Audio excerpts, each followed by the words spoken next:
Hey everybody, what's up and welcome back to today's video guys. And today guys, I'm going to go and be showing you how to deposit a check with Chase Mobile.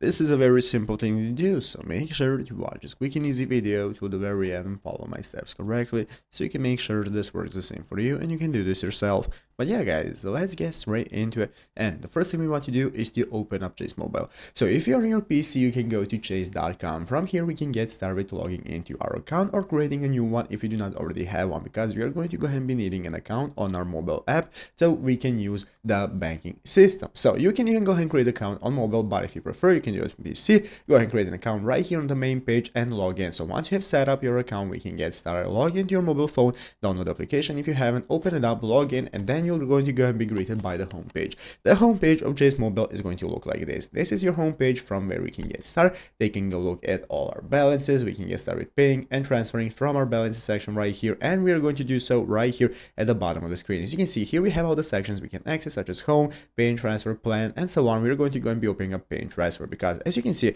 in this article right here on how to use Chase Quick Deposit in the mobile application, we can take a look at the pay and transfer option that we can find right here, just like I showed you. So after logging in and opening a pay and transfer, you can select deposit checks and choose the account where you want your deposit to go. From there, enter in the deposit amount, tap front and take a photo of the front of the check. Then you can endorse your check, tap the next button and take a photo of the back of the check. And once you capture the photos of your check, you can review the deposit amount and check details and click next and deposit to confirm. And all of that is going to be available right here. So you can see from the pay and transfer option, you're going to have your checking account, and you can go ahead and get started checking your payments and taking a look at where you want to send the check to. So all of that is going to be available right there, and you can follow the steps that I have just showed you right here. So I hope this video was helpful. If it was, make sure to leave a like, subscribe to the channel. So guys, thanks for watching, take care, and bye.